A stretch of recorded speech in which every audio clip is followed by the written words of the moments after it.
안녕하세요. 저는 서울에 살고 있는 디저트 카페를 운영하고 있는 32살 여자입니다. 저는 비혼주의고 결혼은 사치라고 생각하며 혼자 사는 게 차라리 마음 편하다고 생각하는데요. 불과 몇 년 전에 일어났던 그 사건 때문에 제가 왜 비혼주의가 됐는지, 왜 결혼은 사치라고 생각하는지 그 이야기를 지금 들려드릴까 해요. 사실 저에게는 남모를 가정사가 있는데요. 미혼모셨던 엄마는 할머니와 함께 온갖 굳은 일은 마다하며 저를 키우셨어요. 아버지에 대한 그 어떠한 이야기를 해주지 않으셔서 원래 저한테는 아버지가 없는 게 당연한 건 줄 알았거든요. 가족 사진을 찍을 때면 저는 늘 할머니와 엄마, 가끔은 아빠라는 존재가 부럽기도 했지만요.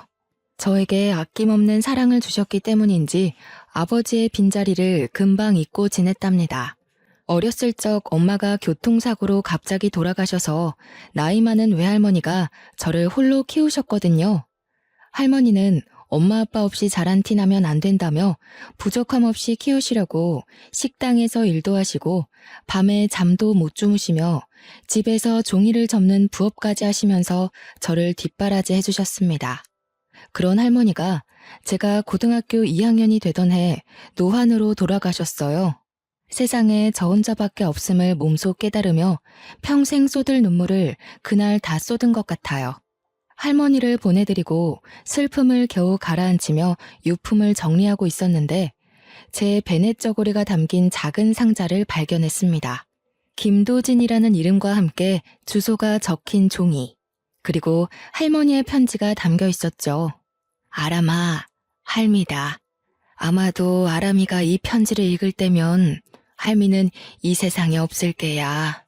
이 할미가 너를 두고 떠나서 미안하고 앞으로 힘들게 살아갈 생각을 하면 가슴이 찢어진단다. 살다가 정말 힘이 들 때면 죽고 싶을 정도로 힘이 들 때 꾹 참고 빨간 주머니 안에 있는 사람을 찾아가려무나 너에게 도움이 될 게야. 이렇게밖에 이야기해 줄 수 없어서 그것 또한 미안하구나. 사랑한다. 우리 강아지. 며칠의 시간이 지나고 겨우 조금씩 안정을 되찾았어요.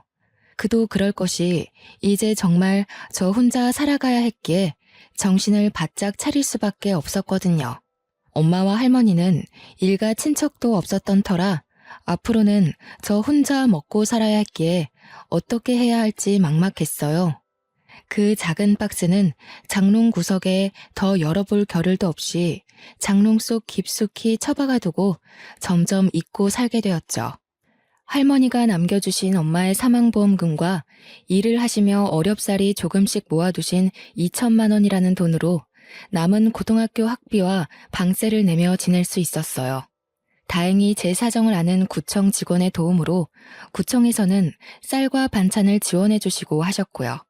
학교에서도 어려운 형편의 학생들을 지원해주는 제도가 있어서 다행히 학비의 일부를 감면받을 수도 있었죠. 평소에 할머니와 자주 왕래하던 이웃집 할머니들도 저에게 밥을 먹으러 오라며 살뜰히 챙겨주신 덕에 저는 밥 잘 먹고 무탈하게 생활할 수 있었습니다. 그렇게 혼자서 어렵사리 생활을 하며 고등학교 3학년이 되던 봄, 예비 남편을 만나게 되었죠. 예비 남편은 학교에서 알아주는 모범생이었어요. 예비 남편은 대대로 변호사, 검사, 판사를 배출한 법조계 집안이었습니다. 엄격한 집안 규율과 강압적인 분위기에 휩쓸려 공부를 해야만 했죠. 부잣집 도련님 같지 않게 다정다감한 말투와 세심하고 배려 있는 행동까지. 아니나 다를까 학교에서는 예비 남편의 팬클럽이 생길 정도로 인기가 자자했죠. 몸에 배인 매너하며 생긴 것도 이목구비도 뚜렷하게 생겼고 말 그대로 백마탄 왕자님 그 자체였습니다. 마치 텔레비전에 나오는 연예인을 보는 느낌이랄까. 누가 봐도 반할 수밖에 없는 사람이었죠. 제가 감히 넘볼 수 없는 문턱 같았지만 옆자리 짝꿍까지 되다 보니 이야기를 많이 하게 되었고 서로 호감이 생겨 사귀게 되었죠. 나도 처음에는 강요하는 부모님이 싫었어. 근데 생각해보니 다 이유가 있더라고.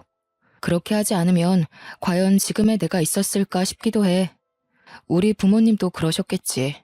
그래서 나는 꼭 부모님 기대에 부응하는 훌륭한 법조인이 될 거야. 다운이 너도 알겠지만 나는 부모님도 안 계시고 대학을 공부할 형편이 되질 못해. 그래서 나는 바로 취업 준비를 할 거야. 내가 돈 열심히 벌어서 너 변호사 될 수 있도록 열심히 내조할게. 지금도 충분히 도움받고 있는 걸. 나 공부 때문에 스트레스 받을 때 너랑 대화하고 나면 신기하게 괜찮아진다?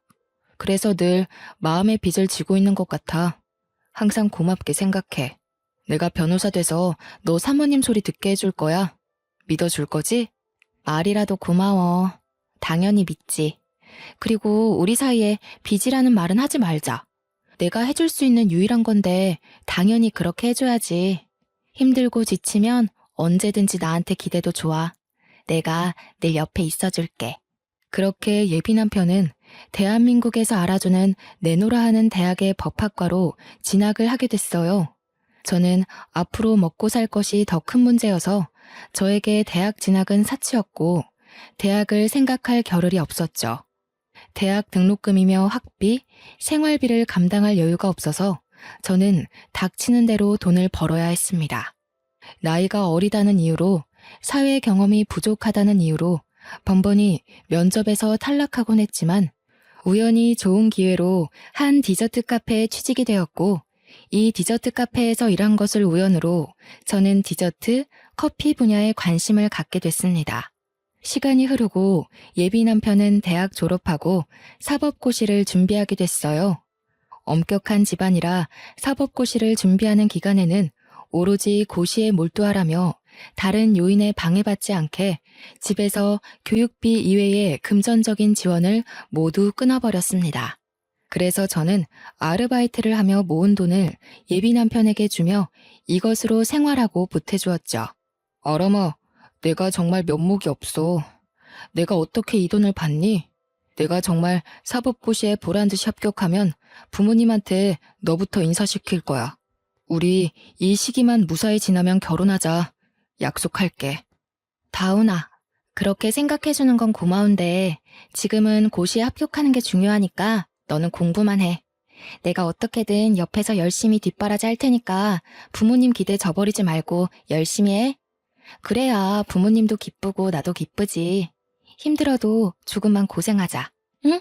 이제 다음 주부터는 본격적으로 강의도 듣고 해야 해서 바빠질 텐데 더 바빠지기 전에 우리 부모님한테 인사나 먼저 드리자. 사법고시 끝나고 어느 정도 안정되면 날짜 잡고 결혼하겠다고 말씀드리자고. 말 나온 김에 이번 주 주말 우리 집에 인사드리러 가는 거 어때? 부모님도 분명 좋아하실 거야. 사법고시를 준비하며 예비 남편은 부모님께 저를 미리 소개시켜주기 위해 식사 자리를 만들었죠. 저는 처음으로 소개하는 자리다 보니 상당히 긴장되고 가슴이 떨려 죽는 줄 알았답니다. 그렇게 옷가게에서 평소 잘 입지도 않던 단정하고 깔끔한 원피스까지 구매해가며 약속 장소로 나갔어요. 예비 시어머니는 저를 위아래로 훑어보시더니 상당히 화가 난 표정을 지으셨고 시아버지는 그저 아무 말 없이 찻잔만 들었다 놨다 할 뿐이셨습니다. 어색한 분위기 속에 식사를 하고 예비 남편이 잠시 화장실을 간다며 자리를 비웠는데 예비 시어머니가 이때다 싶어 저에게 말을 건네시는 겁니다. 예, 너처럼 보잘것없는 애가 우리 다운이 짝으로 가당키나 하니? 너는 도대체 무슨 염치로 우리 다운이랑 붙어있는 거야? 없이 사는 것도 정도 것이지 돈 냄새 맡고 콩고물이라도 주워 먹으려고? 어림도 없는 소리 마라. 너는 우리 집안과 어울리지 않아. 어머니, 저 다운 씨 많이 사랑하고 있어요. 제가 다운 씨한테 많이 부족한 건 사실이지만 그만큼 제가 내조 잘할게요. 제가 더 노력할 테니 너무 밉게만 보지 말아주세요. 화장실에서 돌아온 예비 남편은 분위기가 이상한 걸 느끼긴 했지만 저는 별다른 내색을 하지 않았어요. 공부도 해야 하는데 제가 이런 이야기까지 하면 더 미운 털이 박힐 것 같았기 때문이죠. 예비 남편이 괜히 저 때문에 다른 일에 신경 써야 하는 상황 자체를 만들고 싶지 않았어요. 그저 저만 참으면 될 일이었지만 저도 사람인지라 상처가 되긴 하더라고요. 그래도 어쩌겠어요. 제가 사랑하는 예비 남편이고 많이 노력해야겠지만 사랑하면 그만 아닌가요? 그렇게 3년이라는 시간을 밤낮 없이 일하며 예비 남편을 뒷바라지했습니다. 건강한 식단으로 밥을 먹이고 싶어 삼시세끼 밥을 꼬박 해줬고요. 감기라도 걸릴까 배에 무, 양파, 대추를 넣고 달인 물까지 챙겨주며 살뜰히 내조한 결과 결국 사법고시에 우수한 성적으로 합격하는 쾌거를 누릴 수 있었습니다. 사법연수원을 졸업하고 강남에 있는 중견 로펌에서 스카우트 제의가 온 예비 남편은 변호사로서 만족스러운 첫 출발을 하게 됐죠. 아람씨 벌이도 어느 정도 되는 데다가 카페 경력 7년이면 창업하고도 남는데 그동안 배운 것도 있고 경험도 많이 쌓였으니 창업을 알아보는 게 어때?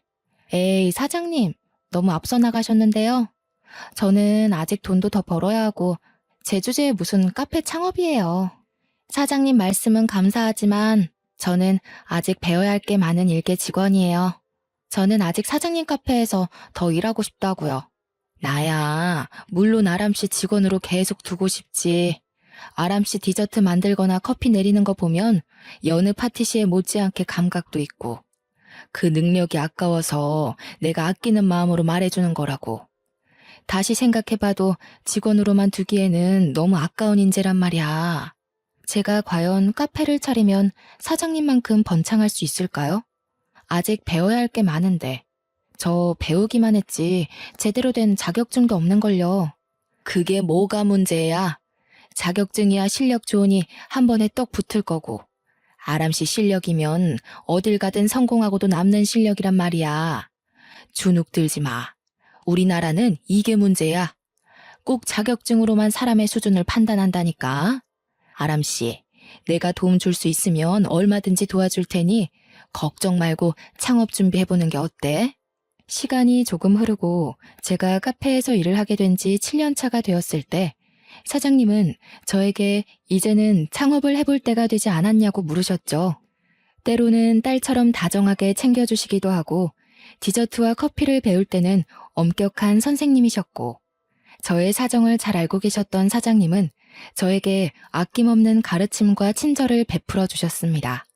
이제는 때가 되었다며 창업을 권유하셨어요. 모아둔 돈이 제법 있긴 했지만 창업을 하기 위해서는 터무니없이 적은 금액이었어요. 저는 사장님의 도움으로 카페 창업을 위해 이리저리 발로 뛰며 바쁜 시간을 보냈습니다. 얼마 뒤 예비 남편의 생일이 코앞으로 다가왔습니다. 모처럼 좋은 시간을 보내고 싶어 예비 남편에게 오랜만에 데이트를 하자며 연락했죠. 자기야, 며칠 뒤면 자기 생일이잖아. 그동안 서로 바빠서 자주 못 만났잖아. 자기 생일날 데이트 어때? 맛있는 거 먹으러 가자. 시간은 언제가 좋을까? 예전에 자주 가던 고깃집 갈까? 자기 생각은 어때? 그게 나 그날 지인들이랑 약속이 있거든. 로펌 근무하면서 알게 된 동료들인데 생일이라고 하니 모임을 하자네. 아마 아람이 너랑은 따로 봐야 할 것 같아. 선배 변호사들도 오고 회사 사람들도 오는 자리라 되게 중요하거든. 알잖아. 사회생활 초반이 중요한 거. 그래? 어차피 생일이니까 자기 동료들이랑 같이 보면 좋지 않을까? 나는 딱히 불편하진 않은데. 같이 봐도 상관없을 것 같은데 서로 인사도 하고 말야. 자기 생일이라 모이는 거라며 약속 장소 알려주면 내가 그날 그리로 갈게. 아니, 아람아. 내가 그날 동료들이랑 먼저 약속했다고 했잖아. 그 자리에 선배들도 오는데 중요한 자리란 말이야. 적당히 알아들어야지. 왜 이래? 사람 짜증나게. 왜 신경질을 내고 그래? 사람 무안하게. 뭐 하는 수 없지. 알겠어. 다음에 따로 날 잡아서 보면 되지 뭐. 또 연락할게. 바쁜데 연락해서 미안해. 고생하고. 갑자기 화를 내는 예비 남편의 목소리에 내가 잘못한 건가 생각이 들었어요. 그래도 저는 서프라이즈로 놀래켜주고 싶어 다음날 남자친구가 일하는 로펌 앞으로 찾아갔죠. 평소에 장난도 많이 치고 이벤트를 좋아하던 예비 남편이라 좋아할 것 같았어요. 제가 직접 만든 귀여운 모양의 쿠키와 케이크, 여러 가지 디저트와 커피를 사들고 기다렸습니다. 점심시간이 끝나갈 무렵이었는데 저 멀리 예비 남편이 걸어오는 거 아니겠어요? 저는 반가운 마음에 다운씨라고 소리치고 손을 흔들며 아는 척을 했죠. 그러자 빠른 걸음으로 달려오더니 저에게 호통을 치더라고요. 조용히 해. 여기가 어디라고 그렇게 크게 소리를 지르는 거야? 왜 연락도 없이 갑자기 찾아온 거야? 일 때문에 밥도 겨우 먹는데 연락이라도 좀 하고 오지 그랬어. 사람을 참 난감하게 만드네. 내가 눈치 보여서 회사 생활 잘하겠어? 뭐? 난감해? 자기 말을 너무 심하게 하는 거 아니야? 나는 자기 생일이라고 생일날 못 만나서 내 딴에는 축하해 주려고 온 건데. 너무한다. 길게 있다 갈 것도 아니고 이것만 전해주고 가려고 했어. 그리고 왜 이렇게 사람이 딱딱해? 내가 그렇게 잘못한 거니? 왜 연락도 없이 왔냐며 면전에 대고 버럭 화를 내며 이야기를 하는 통에 약간의 실랑이를 하게 되었어요. 그러다 손에 들고 있던 커피와 디저트를 땅에 떨어뜨리고 말았죠. 제가 손수 만든 케이크는 뭉개져 먹지도 못하게 디저트들은 구겨지거나 산산조각 났어요. 심지어 쏟아진 커피와 섞여진 탓에 형체를 알아볼 수 없었죠. 너무 민망했습니다. 그것을 보고 주변에 있던 사람들이 하나둘씩 쳐다보기 시작하고 수군거리기 시작했어요. 예비 남편은 멍하게 서 있는 저를 두고 나중에 연락하겠다고 이야기를 하고는 지나가던 동료들과 황급히 건물 안으로 들어가 버리더군요. 그런데 들어가면서 동료들끼리 하는 이야기가 참 가관이었습니다. 너무 기가 막혀 온몸에 털이 곤두서고 다리에 힘이 풀려버릴 것만 같았어요. 다운 씨, 저 여자가 자기 대학생 때부터 뒷바라지 해줬다는 사람이야? 다운 씨 그렇게 안 봤는데 생각보다 눈이 좀 났구나. 의외인데? 나 무슨 한편의 드라마 보는 줄 알았지 뭐야. 저에 대해서 아는 게 없는 사람들이 함부로 짓거리는 게 마음에 들지는 않았지만 저로서는 아무것도 할 수 있는 게 아무것도 없었습니다. 오히려 가만히 서 있는 제가 초라하고 멍청하게 느껴질 뿐이었죠.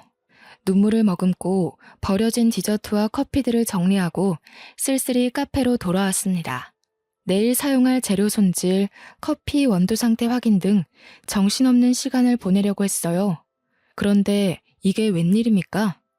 퇴근을 앞둔 저녁 시간 로펌 앞에서 나에 대해 함부로 말을 건넸던 여자가 저를 찾아온 겁니다. 우연이겠거니 했지만 그 여자는 일부러 저를 보러 온 거라며 커피 한 잔을 내어달라 했어요. 저와 잠시 대화를 나누고 싶은데 가능하냐며 묻는 겁니다. 귀티가 잘잘 흘렀고 온몸에 명품을 휘감고 그러면서 다리를 꼬더니 정말 기가 막힌 이야기를 해줬습니다. 김아람 씨? 나는 이수윤이라고 해요. 보셨다시피 다운 씨 동료 변호사고요. 이야기는 대충 들었는데 다운 씨랑 나 이미 연수원 시절부터 결혼을 전제로 만나고 있는 사이예요. 집안끼리도 어렸을 적부터 알고 지내는 사이고요. 대학교 2학년 때 약혼했고요. 무슨 말인지 이해했어요? 저는 대뜸 그 여자가 하는 이야기를 듣고 충격을 먹어 뭐라 말할 수 없었습니다. 고등학생 때부터 지금까지 몇 년을 만나왔는데 갑자기 약혼녀의 결혼이라뇨. 아무 말도 못하고 가만히 시선을 떨구자 그러더군요. 어머니한테도 그리고 그이한테도 이야기 들었어요. 뒷바라지 해준 건 고맙지만 왜 굳이 그렇게까지 했어요? 아람 씨 아니어도 이미 집에서 충분한 지원을 받으면서 열심히 공부하고 있던 사람인데 진짜 결혼이라도 할 줄 알았어요? 저희 고등학교 때부터 지금까지 만났고 미래를 약속한 사이예요. 그렇게 함부로 이야기하지 않았으면 해요. 뭐가 어찌됐건 아직 만나는 사이라고요. 당신이 뭔데 우리에 대해 그렇게 함부로 이야기를 해. 김아람 씨, 당신도 얌전한 사람은 아니군요. 성질도 부릴 줄 알고. 여기 1,000만 원이에요. 이제 더는 다운 씨랑 연락하지도 만나지도 않았으면 좋겠네요. 어차피 우리는 곧 결혼할 사이고 그래봤자 당신은 고작 불륜녀일 뿐이야. 내 말 알아듣겠어요? 그렇게 그 여자는 1,000만 원이 든 봉투를 제게 던지듯이 주고 자리를 떠났습니다. 마음을 가다듬고 예비 남편에게 연락을 했지만 전화기가 꺼져 있다는 말소리만 들려올 뿐이었죠. 반포기 상태로 언젠간 연락이 오겠지, 아니겠지 하며 2달 정도의 시간이 흘렀을까? 예비 남편에게 장문의 문자가 오더군요. 청첩장과 함께요. 다음 주에 결혼식을 올린다며 미안하다고 말이죠. 저는 그대로 있으면 너무 억울할 것 같아 며칠 뒤 결혼식장으로 찾아갔습니다. 얼마나 잘 사는지 두고 보고 싶은 마음도 있었고 보기 안 좋은 건 알지만 붙잡고 싶었어요. 식장에 나타난 저를 발견한 예비 남편과 예비 시부모님은 얼굴이 사색이 되셨죠. 저는 예비 남편을 보며 어떻게 이럴 수 있냐고 눈물을 흘리며 말했습니다. 돌아와 달라고. 너 여기가 어디라고 와? 아직도 스토커짓 하고 다니는 거야? 이제 그만하라고 했지 않니? 돈까지 받았으면서 아직도 미련을 못 버린 거야? 저기요, 여기 경찰 좀 불러주세요. 그렇게 저를 정신병자로 몰아 경찰을 불러 결혼식장 밖으로 내던지다시피 해서 쫓겨났고요.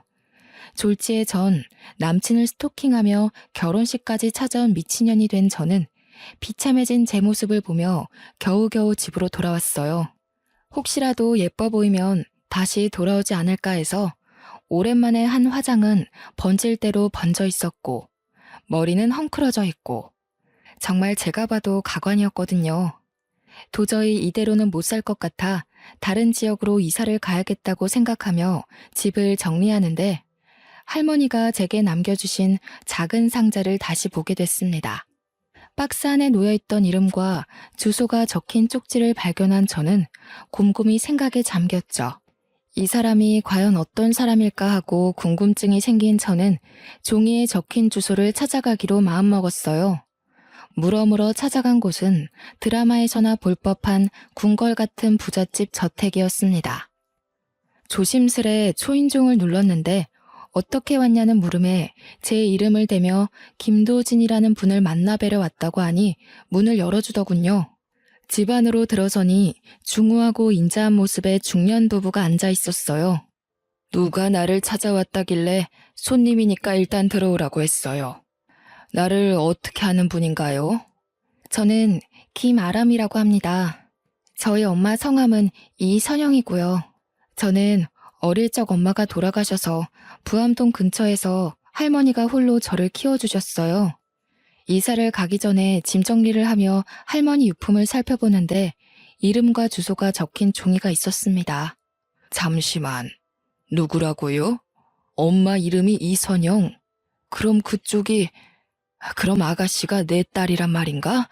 세상에 이럴 수가, 어떻게 이런 일이? 네, 엄마 성함은 이선영이고요.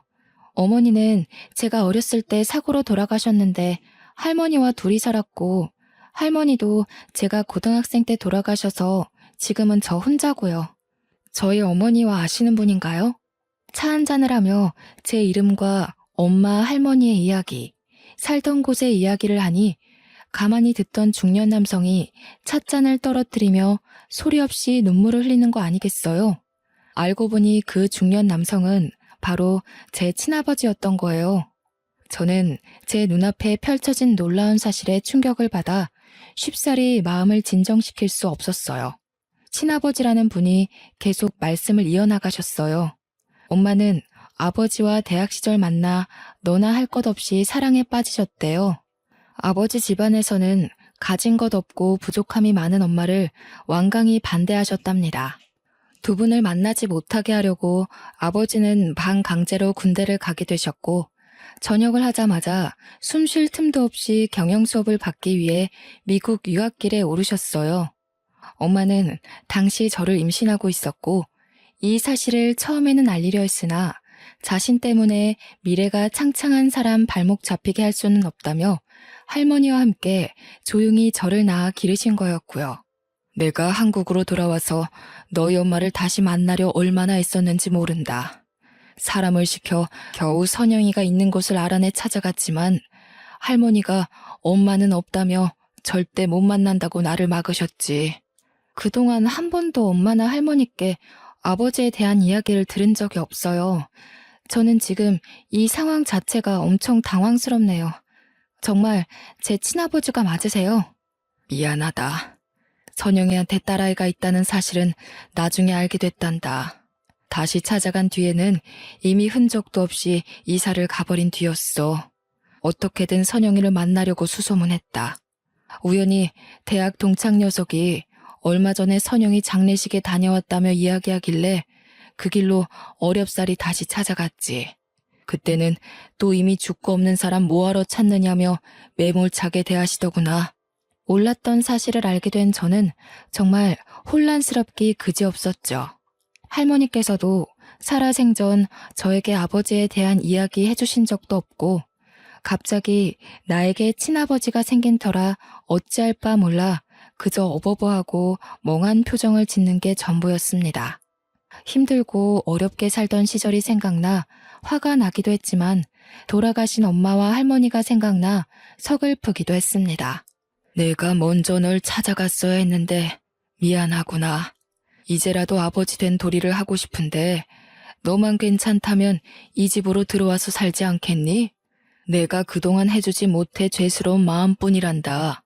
지금까지 저 혼자 잘 살아왔으니 앞으로도 혼자 살 거예요. 평생 아는 척도 안 하다가 다 죽고 없으니까 이제 와서 아버지 노릇하고 싶으신 거예요? 다 필요 없어요. 혼란스러운 시간이 지속되던 어느 날 일하는 카페로 아버지가 찾아오셨습니다. 같이 살지 않아도 되니 그동안 못다한 아버지 노릇을 하게 해달라며 계좌로 5억이라는 돈과 강남의 건물을 증여한다는 서류, 그리고 한도 없는 카드를 주셨죠.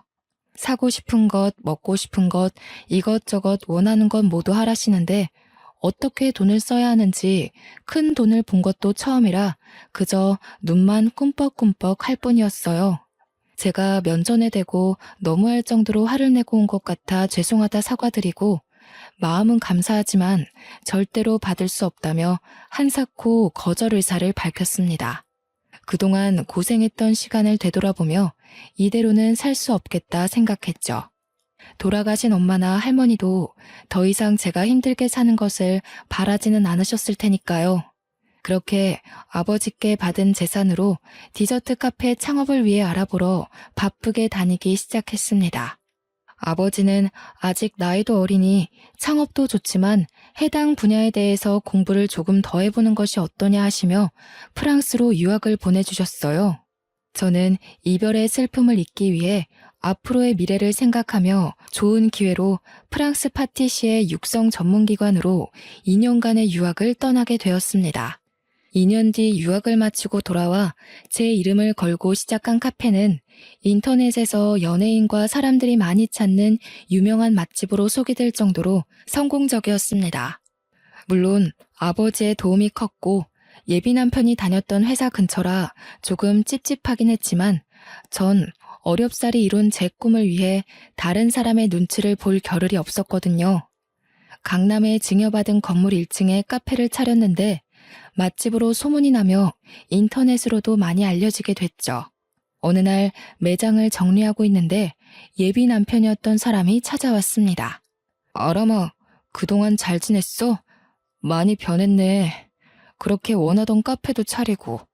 이제 와서 하는 말이지만 우리 다시 시작해보면 안 될까?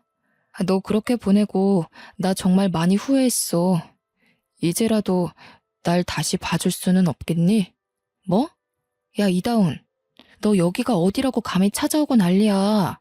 그렇게 매몰차게 너 10년 가까이 뒷바라지 해준 여자 버리고 나서 돈 많은 집 여자랑 결혼할 땐 언제고 왜 이제 와서 나랑 다시 시작하재? 너 지금 나랑 불륜하자는 거니? 미친 거 아니야? 내가 정말 미안해. 내가 잘못했어. 그 여자와 결혼하고 나서 나 너무 힘들었어. 그 여자네 회사 도와주다가 우리 집도 망하고 나 지금 로펌에서도 잘려서 많이 힘들다. 기댈 곳이 없어. 나랑 다시 시작해줄 수 없겠어? 알고 보니 그 여자 집안이 금융업에 종사하고 있었는데 비자금 횡령 혐의로 구속됐다는 거예요. 예비 남편의 집안도 비자금 횡령에 가담했다는 혐의를 받아 예비 시아버지가 법정 구속되어 쑥대밭이 되었다고 하는 거 아니겠어요? 물론 전 예비 남편과 그 여자는 변호사의 품위유지 의무 위반으로 징계를 받아 로펌에서 잘려 변호사로서 활동할 수 있는 명분도 사라지게 되었다고 합니다. 저는 가만히 듣다 받을 벌을 마땅히 받은 거라며 소리치고 가게 밖으로 내쫓아 버렸어요. 예비 남편은 다시 재결합하자고 잘못했다며 며칠을 찾아와 빌고 또 빌더라고요. 아버지 회사도 강남 부근이라 가끔 오셨는데 우연히 아버지를 본 전 예비 남편이 저와 아버지 사이를 알고 검은 속내를 내비치며 더 매달렸어요. 사람이 돈 앞에서 그렇게 비굴해지는지 처음 알았어요. 제가 예비 남편을 보는데 정말 처량하고 없어 보였거든요. 아직 아버지는 이 상황을 모르고 계셨지만 저는 시도 때도 없이 찾아오는 그 사람을 더는 두고 볼 수 없었습니다. 어려울 때 사람 버리는 거 아니라고.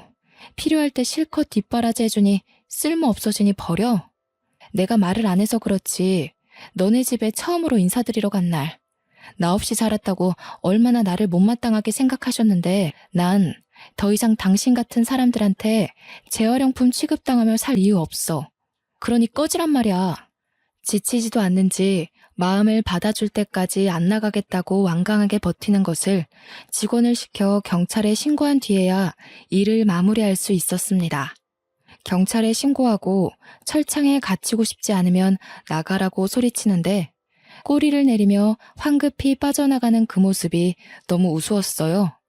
그렇게 한바탕 소란이 겨우 진정되나 싶었는데 이번엔 예비 시어머니가 만나자고 카페를 찾아왔어요. 집안이 쑥대밭인데 잔뜩 힘을 주고 온 모습이 가소로웠습니다. 예, 넌 이렇게 성공해서 잘 살고 있으면서 왜 아무런 말도 안 했니?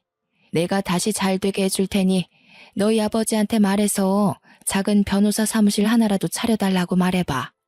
변호사 남편 두는 게 어디 쉬운 줄 아니? 저기 어머니, 아니 아줌마, 어디서 뻔뻔하게 여길 찾아오시는 거예요? 정말 배운 것 없는 티내시네요. 지금 저한테 이럴 처지가 되세요? 이럴 시간에 댁 아드님이나 간수 잘하시고요. 함부로 짓거리시는 건 여전하시네요. 뭐? 너 말 다 했니? 이게 부모 없는 게 우리 귀한 아들 만나는 거 조용히 눈 감아줬더니 이제 와서 돈 많아지니까 눈에 뵈는 게 없나 봐? 저기요. 돈이 없으면 일해서 벌 생각을 해야지 기생충처럼 왜 이제 와서 들러붙어요? 아줌마는 자존심도 없어요? 더 이상 할 얘기도 없으니 조용히 돌아가세요. 제가 예전같이 주눅든 모습도 아닌데다가 부탁을 들어줄 것 같지 않으니 제 얼굴에 물을 끼얹고 거기에 모자라 뺨을 한 대 치는 게 아니겠어요? 드라마에서만 보던 일을 몸소 겪게 된 저는 이때구나 싶어 예비 시모에게 똑같이 해주었습니다. 예비 시모는 천벌을 받아도 마땅한 년이라며 소리치며 악다구니를 썼죠. 말도 안 되는 소리 할 거면 꺼지세요, 제발. 어른이라서 대우해줬더니 없이 자라서 보탬이 안 된다며 저 버릴 땐 언제고. 이제 돈 많아지니까 며느리 삼고 싶어요? 진짜 양심도 없네요. 부부가 같이 감옥살이 하고 싶지 않으면 당장 꺼지란 말이야. 악재는 한 번에 다가온다 했던가요? 며칠 조용하다 싶더니 예비 남편과 결혼했던 그 여자가 카페로 찾아옵디다. 정말 지긋지긋한 상황에 치가 떨렸어요. 이번엔 무슨 이야기를 하나 드러나 보자 하는 심정으로 커피까지 내주며 대화를 했어요. 정말 기가 막히게도 하나같이 돈 이야기를 하대요. 저에게 준 1,000만 원, 그걸 다시 돌려달라고 하는데 너무 기가 차고 어이가 없었어요. 저도 돈 없이 살아봤고 1,000만 원이 적은 돈은 아니니까 저럴 수도 있겠다 싶었지만 저에게 돈 봉투를 집어던지던 당당했던 모습은 어디 간 걸까요? 돈 하나로 사람이 이렇게 바뀔 수가 있을까 하고 괘씸했지만 하도 찾아오니 오히려 측은지심이 들더라고요. 하지만 이제 와서 돈을 다시 돌려줄 이유도 이 사람들을 상대할 이유도 없었기에 저는 듣는 척만 하며 대꾸를 하지 않았어요. 그저 속으로 새어나오는 비웃음을 겨우 참을 뿐이었죠. 이봐요.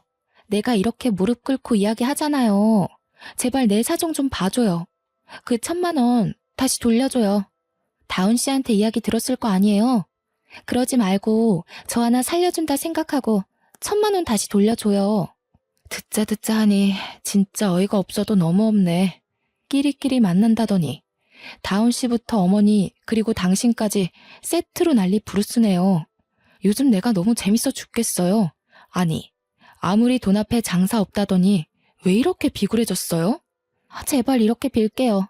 1,000만 원 다시 돌려줄 때까지 안 일어설 거예요.